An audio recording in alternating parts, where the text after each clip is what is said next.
We good?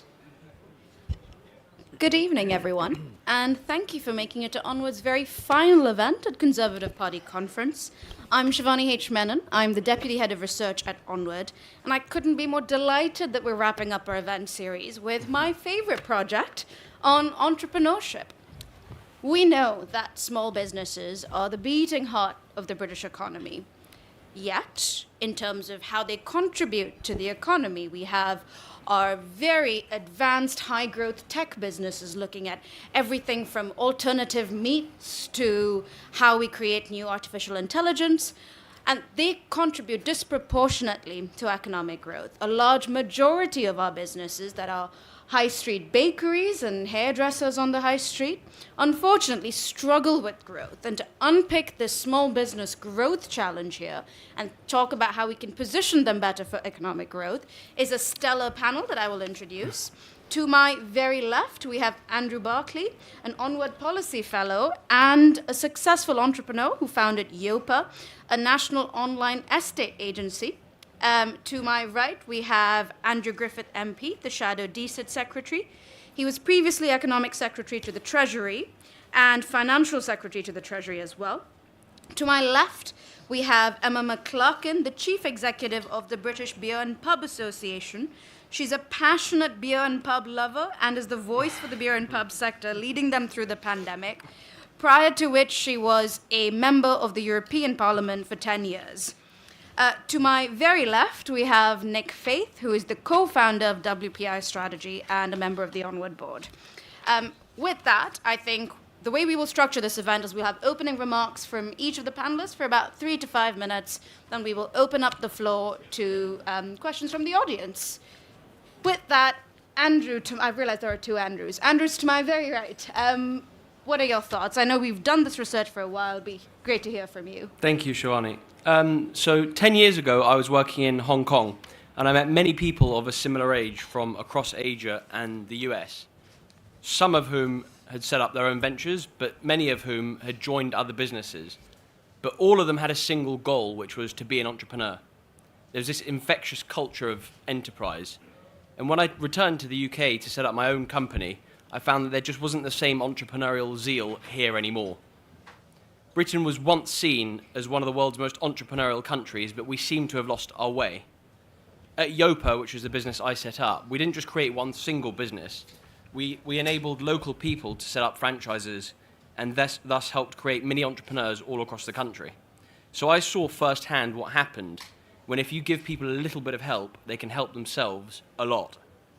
My business was a live experiment in showing how free enterprise in a free economy can literally transform people's life chances. So 7 years on, after I'd sold that business, I decided to approach Onward to explore whether my perceptions were accurate and if there was anything that government could do about it. I want Britain to recapture its position as an entrepreneurial leader, and that is what has led us to a report called The British Entrepreneur that we'll launch next month. And together with my Onward colleagues, we have diagnosed the nature of the problem, and we're now finalising our policy recommendations. So today I want to give you a glimpse into some of our findings on what is holding back entrepreneurial Britain. So why does it matter?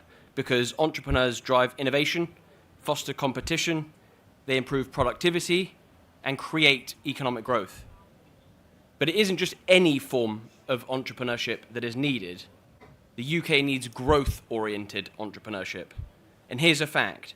A group of highly productive businesses, around 32,000 of them, or 0.8%, are responsible for 13% of the UK's growth. So that's 1% being responsible for 13% of our growth. So imagine if we could double that number. So we've looked at defining what exactly is the nature of Britain's entrepreneurial problem, and here are 5 things to consider. 1, entrepreneurship was steadily increasing throughout the 2010s, up 25% over that decade. But after the pandemic, that number has fallen dramatically, and there are still today 400,000 less businesses than there were in 2019. 2, the vast majority of British businesses are small but staying small. The share of businesses growing their employment was 20% in 2012, and a decade later it was only 12%. 3, founders find it harder in Britain to obtain external finance behind European competitors like France, Sweden, and the Netherlands. So that means that Brits rely more on their own financial resources and their friends and their family. And that's important because external finance positively correlates with growth. 4, fear of failure in the UK is 20% higher than the world median. So over half of the British working population were held back by a fear of failure, which is far more than Germany, the Netherlands, the US. And 5, because excessive bureaucracy is significantly worse here than many competitors. And this matters because every hour that you spend filling in forms or waiting for HMRC to pick up the phone is an hour less that you can spend growing your business. So what is stopping more people becoming entrepreneurs and turning those ventures into fast growth companies? Well, when we talked to them in focus groups, we found that there are 5 specific factors getting in the way. High costs, especially tax, obtaining finance, economic uncertainty, low risk appetite, and excessive red tape. And of all of those, costs was the most important. Now, we don't suggest that the state should try and solve every single one of those issues, but there are clearly some that it can: tax, regulation, costs, etc. Our research also found that there were 2 specific groups that we should relentlessly focus on if we are to turn around Britain's entrepreneurial performance. The first group are those who are already close to setting up a new venture, and our research found that that could be up to 7 million people.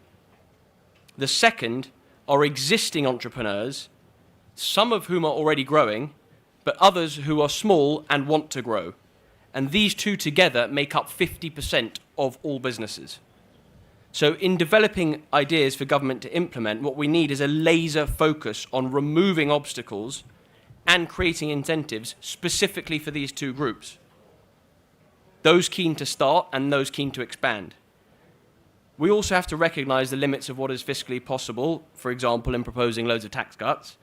So we are looking at ideas for the next Conservative government to focus on, designed to encourage those that are most likely to set up their own new venture, to motivate them to take that risky leap of creating their own new business, to turn the aspiring entrepreneur into a real one, and to make Britain once again the entrepreneurial capital of the world.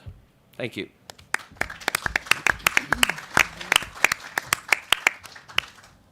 Thank you, Andrew. And that segues quite nicely to me asking Andrew Griffith. I'm going to add surnames now because we have to. On what idea should a Conservative Party in opposition be pushing for? Well, thank you, Shivani, and Onward. And Andrew, nobody could improve on that exposition of both the importance of entrepreneurship, but the very real barriers that you have identified. And I look forward to reading that report. It's of grave concern to me. My political hero, if you like, was David Young, Lord David Young, who did so much to foster entrepreneurship, who set up the Young Enterprise Scheme, served a number of Conservative governments, completely understood, as I hope I do, the importance of entrepreneurship. As you say, Andrew, it's got a real contribution to the economy. It's also got a contribution to our economic well-being. You need an economy that is kept sharp by the pace of innovators, by the high rate of change, and also offers the diversity. We're all supposed to be in favour of diversity. Well, diversity applies to the business community too. We want the very small as well as the very large, ideally the very small becoming the future very large. And most of those challenges, and it's a depressing litany, I have to say, after 14 years, there's a great deal that we should use now, our time in opposition that the electorate has handed to us with a very firm message to learn, to be more focused, and where better to focus our efforts than in spawning and supporting a new generation of entrepreneurs. You talked about access to capital. That's a subject dear to my heart. I hope in a small way to have made a contribution to that in pushing back the thicket of regulation and the risk aversion from city financial regulators, which in turn removed access to credit and access to capital from entrepreneurs trying to set up their business. Even the process of going through anti-money laundering procedures, know your clients, even those processes themselves react as a barrier when you are a small entrepreneur, I know the biggest opportunity cost above all else is your time, your precious time. A lot of these start as a side hustle and grow thereafter from there. Time spent in going through anti-money laundering procedures is time that nobody will ever get back, and nor did that ever make a business great. Access to the right fiscal support. I think you were overly generous in saying that, with the headroom that governments have available, a priority is not necessarily to ask for more financial support. Well, we jolly well should, because we provide all sorts of fiscal stimuli. The state spends nearly £1 trillion a year of your hard-earned tax dollars. Why on earth shouldn't somewhere towards the top of the list? And as a small state, low-tax Conservative, I'm all for reducing the amount we spend, but a very strong candidate for support is giving people a little bit of a break, particularly when they're starting, particularly just at that moment when that helping hand, a small amount of money, a small amount of support would make all the difference. And of course, as a constituency MP, I'm not a lifer. I came to this role as a parliamentary representative late. It's an honour to represent the Conservative Party. I wish I had more colleagues. We've got to get more colleagues back quickly. But look at our high streets. And it's not a coincidence to me that the two highest compared to the OECD mean areas of taxation in this country are employment and property. And why would we be taxing and overburdening our high streets, our built environment, the communities in which we live? If we tax them to death, we're just fouling our own nest. And why would we make sure that the burden of taxation on employment is falling so disproportionately high versus other areas like consumption? We know from first principles, if you drive up the cost of something, you will get less of it. Those economic rules apply to tax, they apply to entrepreneurship and small businesses. And it seems to me if we have a crisis of worklessness, a record number of people of working age who are no longer participating in the workforce, the level of employment taxes is a debate that we should have. I don't want to answer that debate alone, but I do passionately want the Conservative Party colleagues to now engage in that debate. We have a period of around 18 months to 2 years to reformulate policy, to throw away some of the barnacles, to repent for some of the sins that we've committed in government, and to get back to first principle conservatism that will absolutely put entrepreneurship and supporting small businesses at its very heart. So I'll leave my comments there, Shivani, in the interest of time. I'm fascinated to hear more about this challenge, but anything that we can do to help entrepreneurship, people start businesses, that wonderful economic activity, that microcosm of the economy themselves, seems to me an unalloyed good thing and should be very high towards the list of how we think about reforms. Thank you very much, Andrew. I'm going to come to you next, Emma. I'm aware that for high-growth businesses and tech businesses, conversations around venture capital and tech investment are quite commonplace. But for high street businesses, the challenges are quite bread and butter. It's everything from how do I open a new warehouse? How do I acquire new premises on the high street? Can I ask you what some of your conversations with your members have been like? Well, thank you for inviting me to join the entrepreneurship panel. We're focusing on growth as a country, but also this new government is supposed to be focusing on growth. And entrepreneurship contributes hugely to the growth in the UK through job creation, through innovation, and through economic development. And I have to say that that is something that the beer and the pub sector does in every town and hopefully every village in this country, regenerating those high streets that Andrew just referred to, and is the bread and butter of many local economies. And so it is something we're really proud of, the significant contribution we make. It's 35 billion to the economy and over 17 billion in tax that we contribute, and that is something significant. And the majority of our pubs, 80% of those, are leased and tenanted or free independent pubs that are SMEs in our community. Somebody like me, I've tried to buy a pub and I've tried to buy a brewery long before I was in this role, have a dream about running a pub that will be at the focal point of their community, the beating heart, somewhere everybody wants to go to spend time together. And that is a hugely valuable thing that we should be encouraging people to do, just to live that very simple dream.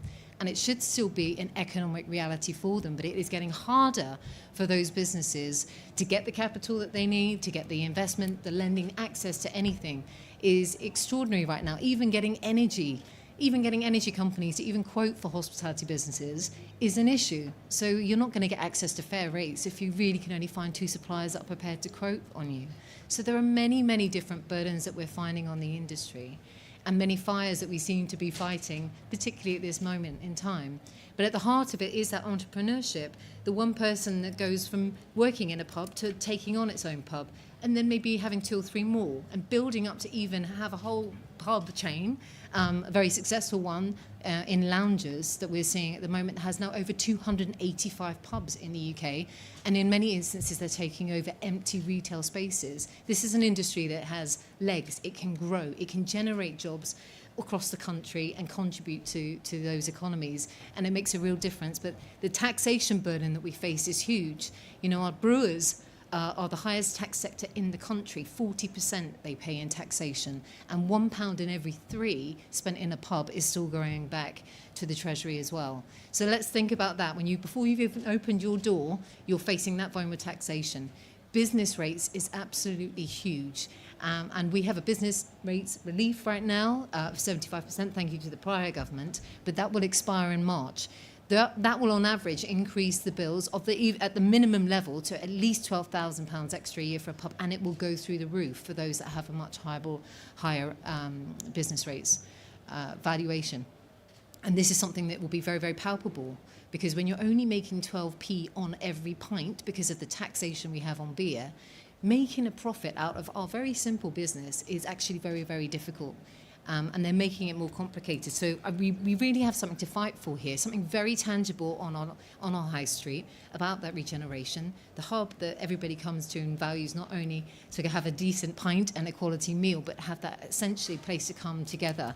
And so without our entrepreneurs fighting to keep that pub model alive, fighting to keep the best quality brews on our streets, it is really, really difficult to find how we can keep inspiring the next generation entrepreneurs to come in. So I really hope that through the work that we'll be doing, an Onwards report, and hopefully the Conservative Party in opposition will keep fighting the case for entrepreneurs, big and small, to make sure that we have vibrant places for people to come, work and socialise in the future.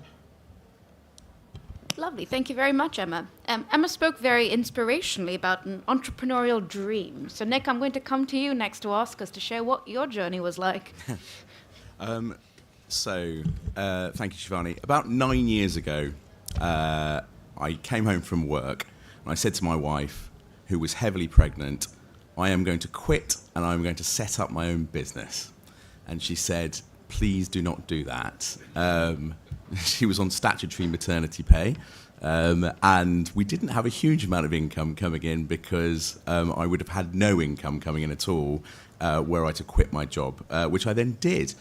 So we'll talk about culture in a minute, because anyone, and I'm sure there are people in this room who have made the jump to go from full-time employment to being self-employed, and it is the number of sleepless nights you get worrying about where your next paycheck's coming in, how you're going to pay your bills, how you're going to pay your rent or your mortgage, how you're going to look after your young baby. It is really difficult. So hats off to anyone who actually makes the jump and does it, because it's hard. I think the lessons I've learned, and there are 2 I want to talk about. I think the first is around access to information, and for a startup business person. So I'm very fortunate, university educated. I sort of been in and around the government. I know how things sort of operate. When I set up my business, I had no idea where to turn to. So was I supposed to be self-employed? Was I supposed to set up a limited company? Was I supposed to set up an LLP? How do I change my tax status? Where do I get legal advice? What about accountancy advice? Do I need to invoice? Am I VATable? So all these things, when you think, I've got a great idea to set up a business, but I've absolutely no idea where to go to seek the advice that you need and the cost that is associated with that advice. So the first thing is actually taking it right down to first principles, which is there a way the government can help? And there are initiatives out there to signpost to would-be entrepreneurs where you can access all this information. And indeed, how can you access this information in a way that is affordable when you have literally no income coming in? And it's as simple as that. You want to do it, but you don't know where you're going. And the number, and I've seen the data on this, the number of people who are would-be entrepreneurs who end up just thinking, I just don't know where to turn to. It's too much. I'm just going to not take the risk. And we need to overcome that, because that is a huge barrier to entrepreneurship in this country. You then set the business up. So we register it.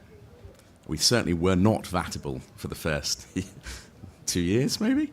And then you sort of seek out advice from anyone who's done it, been there, got the T-shirt. And then you realise after a while of working in various pubs, thank you, Emma, and your members for supplying my workplace with endless supplies of Diet Coke to get me up and running.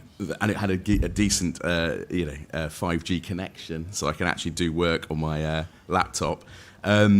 Then you're thinking, right, okay, I've got 3 people working for me. Now I need to think about national insurance contributions, pension auto-enrolment, both which are very good things, but again, huge costs to a business. Oh, I'm moving to an office space. What do I need to understand about moving to an office space? Rent, business rates. Business rates. I have to admit, when people talk about, and I hear a lot in the a lot about corporation tax, and believe you me, now that we're a sort of fairly successful company, I would like the rate of corporation tax to be lower. But before you've turned a profit, operating costs just kill small businesses. Energy costs, obviously payroll, but business rates really are a killer. And I think the previous government did a huge amount of work to try and help small businesses, and hopefully, as Emma's saying, we will see that relief be carried over at the budget in a couple of weeks' time. But sort of that operating cost is a real killer.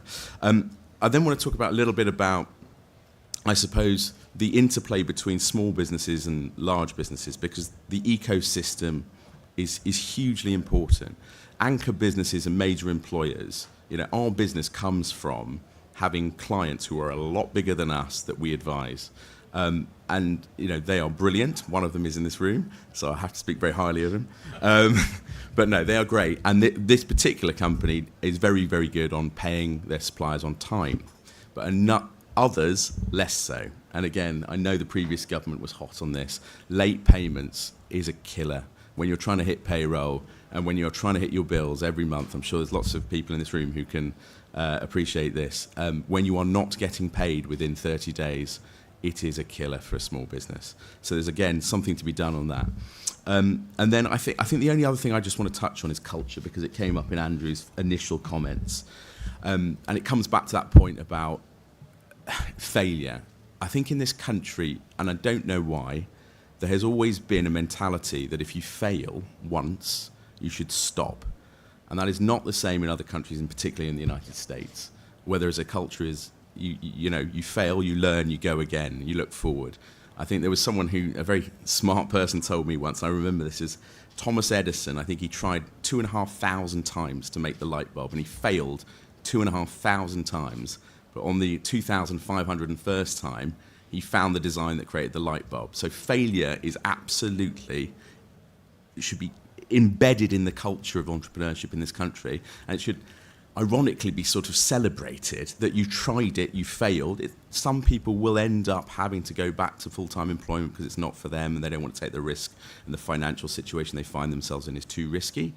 But if you have the ability and you're the ability to take that risk, and you're supported, whether it's friends, family, and in some instances the government, I think that will help really encourage more people to take that step and become an entrepreneur and contribute more to their local economy, and then obviously to the national economy.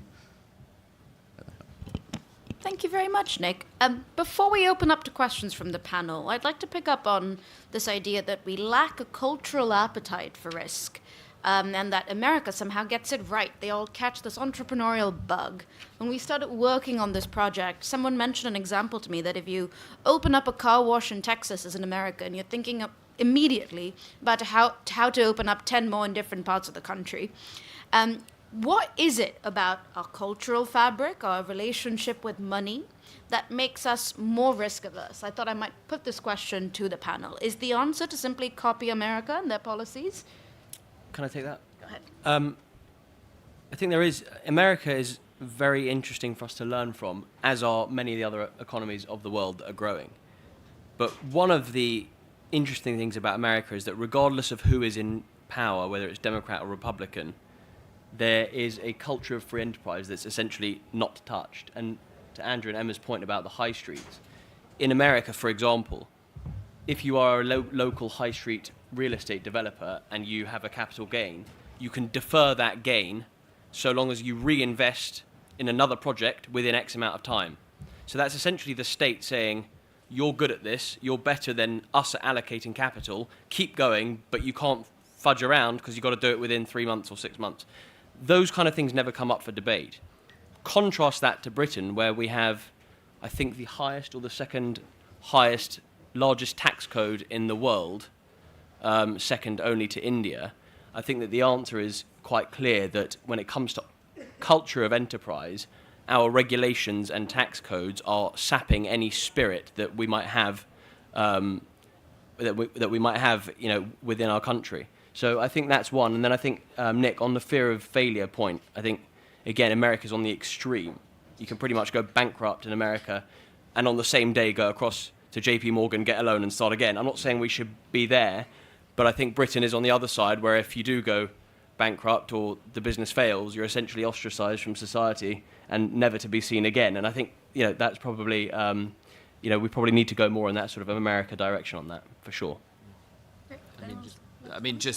Slightly to echo that, I do think it's very deep-seated. We don't celebrate wealth creators and risk takers. This is true in every single segment. We don't celebrate success. We're perfectly happy with a footballer or a musician to make a lot of money. We're just not, as a society, comfortable with that. I think we as Conservatives, if we don't speak up for people who take risk and create wealth, nobody else will.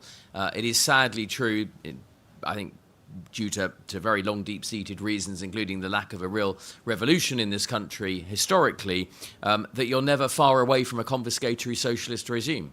And that does get people to, if they have been successful, to lay off that risk by selling out at a much earlier stage.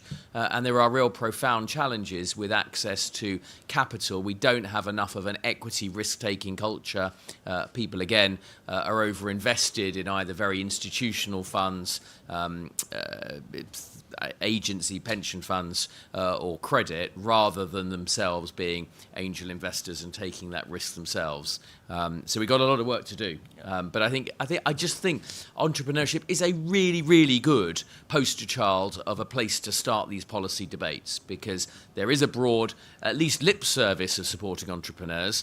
To Emma's point, our high streets are crammed full of often, diversely owned female successful businesses. People have a real passion for the local independent store, their entrepreneurship hairdresser, the conversation they have. So when one's trying to have conversations that can sound quite abstract with words like capital, it's much easier to say, can't we support those who are seeking to set up small businesses in your town, round the corner, the sort of business that you want to support. It's not exclusive, but it's a good place to have that conversation. Look, just a sec. I'm just going to open the floor up to questions in a second. Thank you, Andrew. Now let's take questions from the audience. Could we get the gentleman at the back there and here? Thank you. I'll come on to this side in a second. Hi, so my name is Mark Dabberty, and I'm a member for the City of Liverpool. I happen to work in venture capital. So for the last 20 years or so, I started in the job about 20 years or so ago. And when I started, I heard the story that Britain does not like failure, and that when companies fail, it's impossible to attract money and to get invested in again. And I can tell you that having been involved in venture capital for 20 years and sat on many investment committees, we have never, ever turned anyone down because they failed in the company. It's never happened. In fact, many, many times we say they've done it, they've learned something from it, fantastic, let's back them. And I suppose my question to you, and I know this is not just us, because I have colleagues in venture capital and we often talk about this. So I suppose my question to you is, why is it that 20 years on from me entering the venture capital industry, we still hear the story that people are afraid of failure? Because it's not true in my experience. It's not true in my experience. Thank you. And the second question from the front here. Thank you.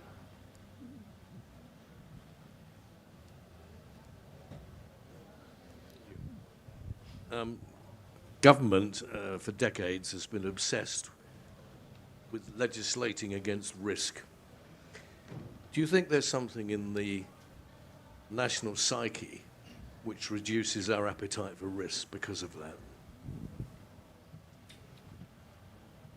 Go ahead. Hello. Mike's in your hand. I'm John Kelly. I'm from Northern Ireland. I know about a man down the road. He's 5 or 6 foreigners running a car wash. And we're content as lie, working away. But see, with a car wash, there's a lot of legislations because of wastewater going down to suckways as well. But at the end of the day, you nearly have to do everything right because 10 people are foreign nationals coming into the country and they probably have nothing else to do. They just probably want to do something and depend on benefits.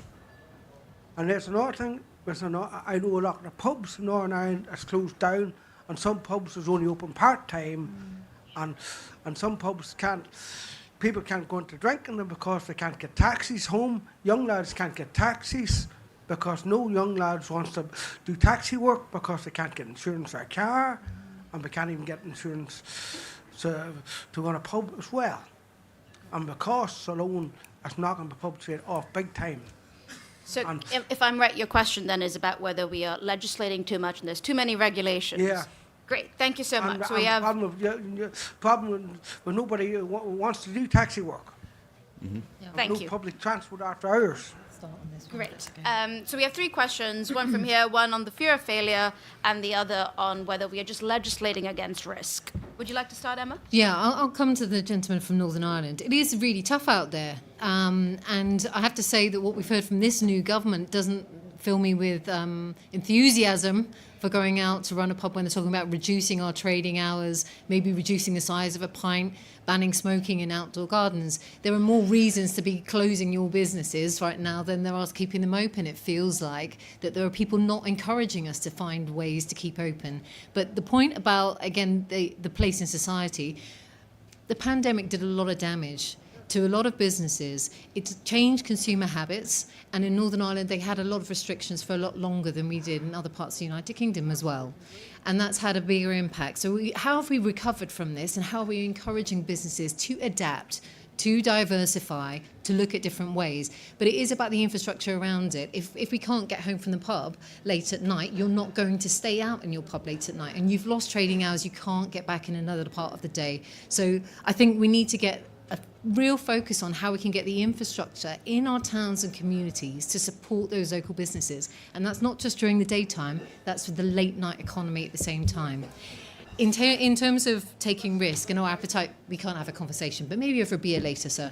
But on risk appetite, I think that there is definitely, we've been living in a precautionary world for a very long period of time. I spent in another iteration, and I'm not allowed to get too political because I used to be an MEP, over in Europe, where everything is about being precautionary. Everything is about reducing the risk of everything to the point where you don't see an opportunity and back it because it's too risky. And we have to take a leap of faith, and we have to do that as a country, and we have to continually build up business confidence. Our economy in the UK is incredibly sensitive, and confidence is low when it comes to business, and it's just fallen again. And we need to keep it high in order for people to take that leap of faith when it comes to risk appetite. But without that, we're missing on these people that have huge passion, huge dreams, huge ambitions to achieve, and we're not allowing them the space and the headroom and the backing to actually deliver what we say we want as a country. Andrew, can I come to you? Yeah. Is our venture capital sectors opened up a lot more? Does it have further to go? Or are people right in still thinking that they might have their application rejected? No, so on the gentleman's point about venture capital, what I would say is that when we started this report, we made a real effort to make sure that this report didn't get dominated by the sort of shiny technology businesses in central London, and that we included a broader sample of pubs, high streets, all sort of the father and son garage, the graphic designer with a side hustle, including everyone. And what I would say is that venture capital, by definition, is the business of risk. You have professionalized risk.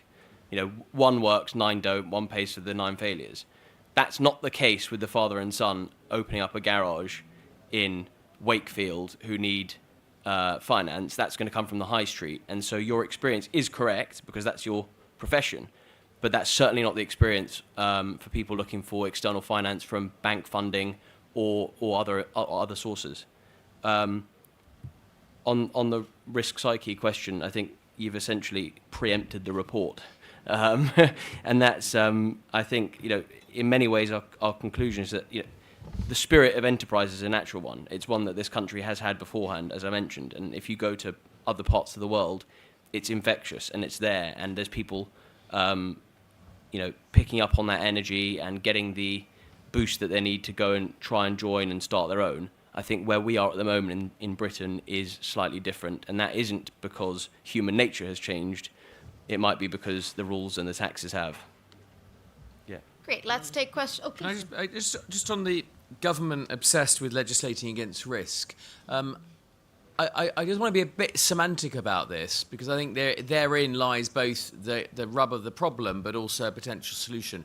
I don't think it's government that's obsessed about legislating with risk. I think it is regulators that are obsessed with regulating risk. And there is a semantic difference, because what the Blairite settlement, all of these arm's length bodies, these additional duties, many of them imported not exclusively from Brussels, and devolution, which simply created more layers. It didn't devolve anything, it just added another, at least one or two layers in many cases, has legitimised a very expanded set of people whose permissions are required or who have an incentive to say no or to prohibit.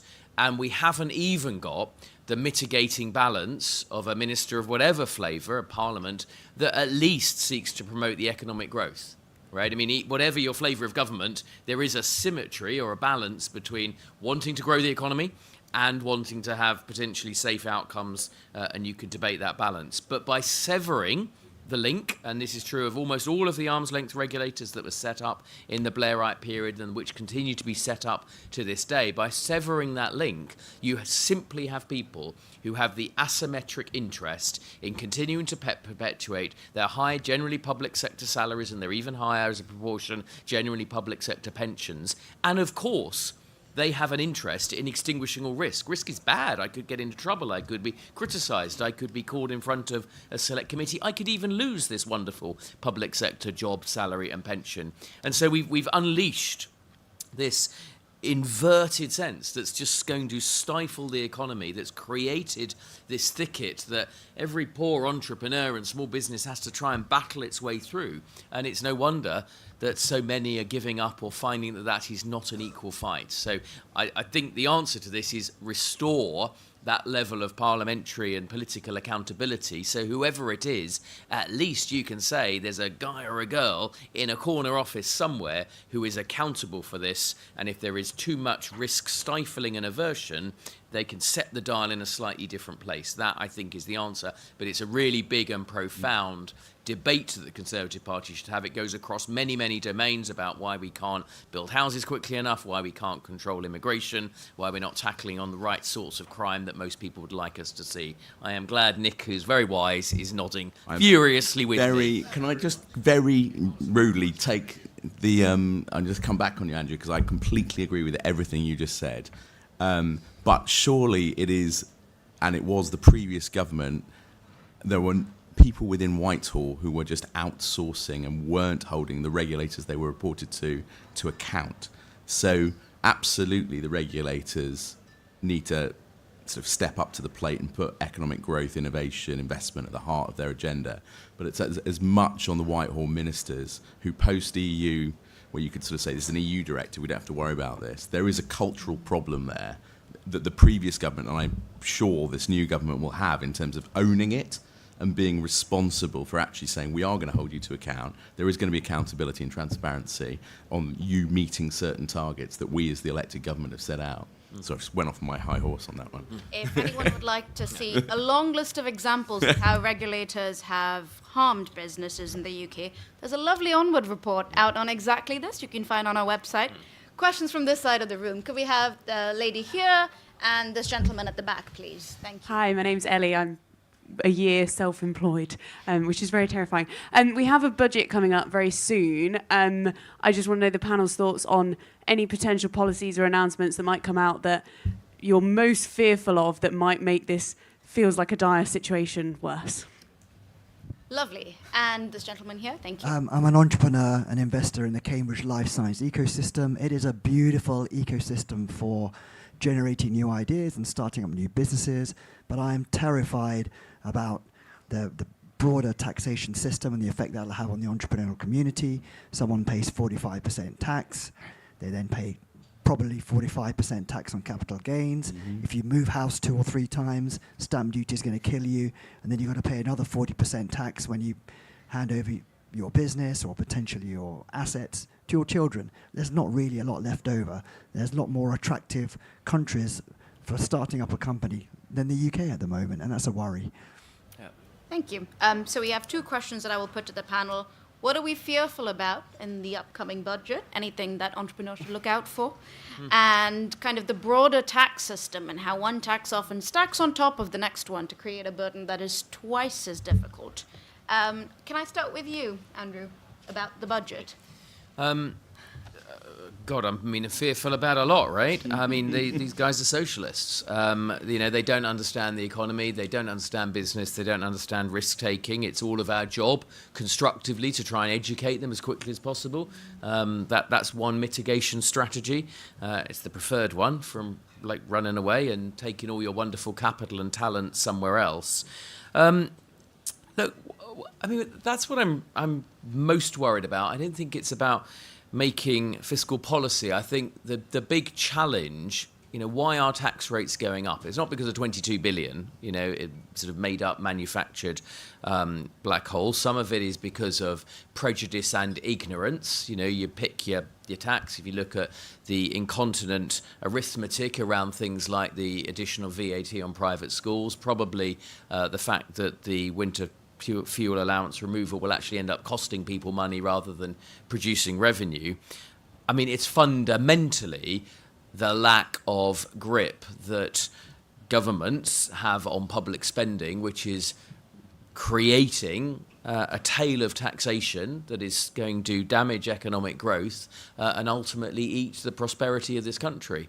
I can pick my favourite worry tax, but ultimately we're going to need to, and it's a slightly old analogy about the 70s, but in the 70s, multiple parties of different political persuasions passed the baton backwards and forwards, but within the confines and the fetters of a prices and incomes policy, which neither party were able to box themselves out of and seize back control until 1979, after work that was done by people like Arthur Selden and Keith Joseph about diagnosing the problem and coming up with a credible set of remedies so that when the baton did return to Conservative hands, we were able to go through on a proper systemic way and rechange some of the way in which the state operates. That's the thing that worries me the most. We're going to go through a period of socialist pain. We can't really, particularly in this room, control. We can try and mitigate. The thing that we can control is to have conversations precisely like this, have them at pace, have them openly, have them honestly about things we got right and things we didn't get right, and then quite quickly in this political cycle start to formulate retail policies and go and sell those to the electorate. That to me is the controllable variable, the way forward. I am fearful for all of you, and the key point is if you try and tax capital and creating the creation of wealth in the same way as you tax PAYE, then it'll end in tears. Sad to say, the culture in the Treasury, not our culture, not what we did in government, the culture in the Treasury is almost that anything other than PAYE, fully in yoke to the taxman, is some form of evasion. So whether it's an R&D relief, whether it's an extension of EIS or SEIS, even when those exist, it is slightly grudging because it's seen as some sort of, grinding concession rather than understanding the nature of risk-taking and the nature of how you grow and run a modern economy. So, my friends, lots of work to be done, but thank you, Onward, for leading us on this journey. Nick, did you want to comment on equalising capital and income? I'll just tell you three as a small business owner that I'm very worried about. Business rates, in terms of business rates relief for small businesses not being frozen. National insurance for employers, which is being slightly rumoured that they are going to raise that. and then levelling capital gains with income tax. The reason you take a risk as an employer is that at some point you might make some money, and at some point, and it takes a while to make any money, you might actually pay yourself a dividend. If you have a higher rate tax on dividends, you are going to stifle one of the reasons that people set up businesses and try and grow them. So I am a little bit worried about where they may be going, but maybe that's just media rumours. Emma, could I come to you? If you could make one ask of the budget that you think would revolutionise the beer and pub industry, what would you say would be most useful? Oh, if I have to choose one, I'll stick with the business rates, because we need to keep our pubs open at the heart of our communities, 100%. But we need to incentivise people to come out and still be able to afford to come into our pubs and have a pint. And that means that we do need to have 2 us. And the second one would be on at least freezing beer duty, if not reducing it, because the reality is we're pushing people to stay at home drinking in unregulated non-social environments, which are going to force other issues in and around health and loneliness. So I think that we need to have those issues come to the fore. And I think that we really do need to understand that growth, which I started this with, is delivered by business. It will be delivered by entrepreneurs. It will be delivered by everybody that's running a business or taking that risk. It's not going to be made by the government without us delivering it. And the reality is we need their support now. And we will be falling behind as a country to invest in, sir, because when people do have to choose where they can bring their business or try their concept, and there's a lot of money coming into the country for hospitality. London is definitely seen as somewhere to trial your new restaurant or to try a new competitive socialising concept. But they have many other countries to choose from. And if we're not seen to support those risk takers in this country, then they will choose to make those investments elsewhere, and we will be poorer for it. And we will not have innovation in this country. We will not be leading progress, and we will not find the solutions, be it from a health perspective in life science or towards us in sustainability, for example, if we do not have that environment here in the UK. Lovely. More questions. Could we get the gentleman here and the gentleman in the front? Thank you. Angus Allen, Colchester. My SME background is the food industry. Culture. When I was involved with food, I had some dealings with DEFRA. And if I was from Mars, they were somewhere way past Pluto. They just don't get SMEs, they don't get small businesses. And one of my worries is with the new Parliament, there's very, very few MPs who've had any experience of business. They're predominantly from the public sector. They've never taken a risk in their life, and that is a worry. Great. So your question then is on how do we improve or help government understand what the real needs of SMEs are? And the question here, please. Thank you. Now, I was going to ask that we always talk about red tape. We say, oh, yes, we don't want more red tape. It sounds like we're trying to avoid being regulated. But actually, I think half the time, the thicket that you spoke about has grown in so many directions from different places. We've actually made things impossible. There are a number of times where you must do something that you're not allowed to do because you must insulate your house in order to be able to put in the, which you're not allowed to do because of the conservation rules, but which you must do because of the new environment rules. And these rules have grown up in their little silos such that they actually, you're in many places put into an impossible position. And I feel that that must be a brilliant piece of political campaigning. Every one of those little zones we can find makes them look like complete fools. And the second thing of regulation is where the regulation is unclear, because what the bureaucrat loves is decision power over you, not to let you have a rule which is clear. I do this, don't do that. They don't like that because what they like is that you have to turn up and ask them for their permission to change it. And that creates uncertainty and lack of clarity. It fuels expense in advice because you don't know what will happen, and then they take ages to decide. Sorry. So what my question is, can we stop talking about more red tape and talk about things that are impossible and things which are unclear? Great. So 2 questions. One on how do we improve government's understanding, politicians, departments, of what SMEs really need. And this other question of is it really too much regulation or better regulation that we need? I'll open it up to the panel. Whoever would like to come in first. I'm the legislator, so it's all my fault.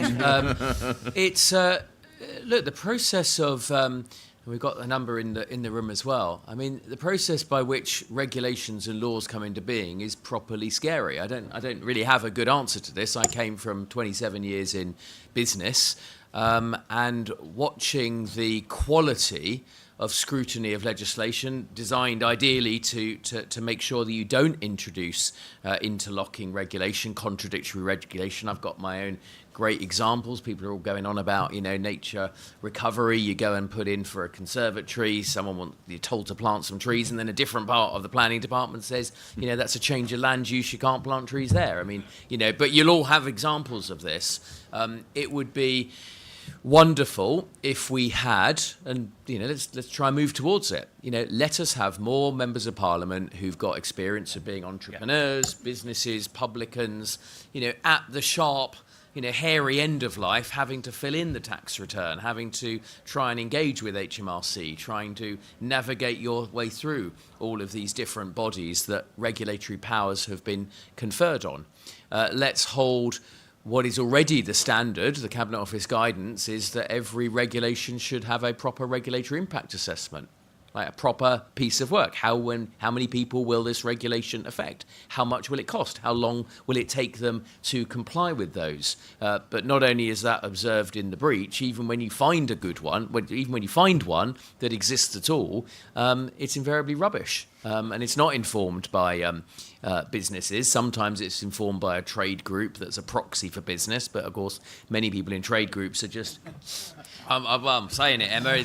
It's true. Not all of them, but many people in trade groups themselves are formal civil servants or haven't actually worked at the sharp end of businesses that they purport to represent. So there is a really big point here. Those of you that are involved in the Conservative Party, go and seek out people from businesses to stand. It's not impossible. I did it. I'll tell you in a few years' time just how disastrous it was as an exercise. But we should be seeking, as Conservatives, to make sure that our representatives are there, they're diligent, and they're doing that job of holding things to account.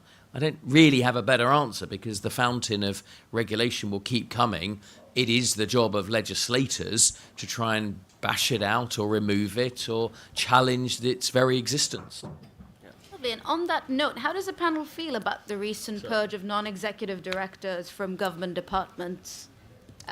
These were great business representatives that bridge that gap between government and business, and we've seen a lot of them lose their jobs recently under the barrage of political appointments. Nick, would you like to come in? What's my view on that? So I think it is good that you have a range of different voices that are in government departments. I suppose the question is how much power, responsibility and say do they actually have on the legislative agenda? And I'm not as well placed as Andrew or others who pay attention on this panel to talk about that. However, I am aware of people who have been non-executives in government departments who have found it extremely frustrating because effectively the ministerial private office has cut them out of the loop. So on the face of it, they're on the website. They've got some great advice from their years of experience, whether it's a large or a small business in different sectors of the economy. They don't necessarily get the hearing and I'm sure that is not the case in all departments, certainly, but from experience I've had with people who have served in non-exec roles, that is a frustration for sure. Great. Emma, did you want to come in? I just wanted to make the point that we've heard a lot about policy making through the media, and that's a wrong medium to be using to be creating policy or flying new ideas, and that creates this culture of fear. And we just want to create confidence for this country so that people feel that we have a business environment we are building up. We are talking up the UK and we are talking up our economy. So, if there is a culture at Whitehall, and there is, of resisting change or pushing forward their own ideas that are not supported or not popular, it is the role of the ministers of the day to direct them to say, have you done the full consultation with industry? Have you done that at policy proposal level rather than just talking about how you're going to implement and force an idea on industry? And have you done the full impact assessment of what it's going to do to your businesses? Because if we're all making policy and pushing ahead without having done that work, then there is no reason to underpin any of the direction they're following. So those are things that are missing. We need joined up government, one department going down one road without the cumulative impact that it's having, as it has on my sector from DEFRA or from DCMS on tourism or from DBT or the Treasury. It all layers up to the cost of doing business, and that is growing. And if you see it only through one lens, you're not going to make the right decision. So we need impact assessments, consultation with business. If they don't have those voices, I do think they need to have external people come in and deliver them, but they need to be heard. Can I just add to that? Sorry, just really be on the DEFRA point. I bet you if you go to the new Secretary of State for DEFRA, and not his fault, and you said, how many arm's length bodies and regulators are you responsible for? He will not have the answer to that question. And that is one of the fundamental problems you're going to have. There is apparently no data, as far as I can see, on how many arm's length bodies even exist in this country, and the new government's creating more. So there is if you don't know what you are responsible for and what your agencies are responsible for, there is going to be an almighty problem for businesses of all sorts in different sectors trying to actually get things done that's going to help them grow. Andrew, can I come to you? We've spoken a lot about excessive red tape, needing to have streamlined regulation. What is the downside of that not happening? So is it time lost? Is it a loss in productivity among businesses? Yeah, so a couple of things. So I agree with everything you're saying, Andrew's saying, and Nick was saying in terms of how we think about processing those policies, having perhaps more people with experience in Parliament thinking about it. And it's not necessarily about whether we should have one law or one more or one less law, but it's also each law being viewed through the lens of, does this harm enterprise or not? And I'll just give an example. Andrew mentioned money laundering regulations. So my estate agency that I set up was a low-cost estate agency. The amount of hassle, cost, and time that we had to go through to sell a 40 or 50,000 pound house in Bolton, right, complying by the legislation for anti-money laundering that was set up to basically deter Putin's mates buying £30 million house in London, which is clearly not applicable to people in Bolton, but we still had to do it. And that costs time. And to your point, Siobhan, is we found in the report that British businesses spend about 5.6% of their time on administration, which is a lot higher than Canada, for example, 1.7, or Germany at 3.7. It's much closer to France at 7%, or Spain at 7%, at 10%, than it is to the US, Canada. So that's an interesting illustration. But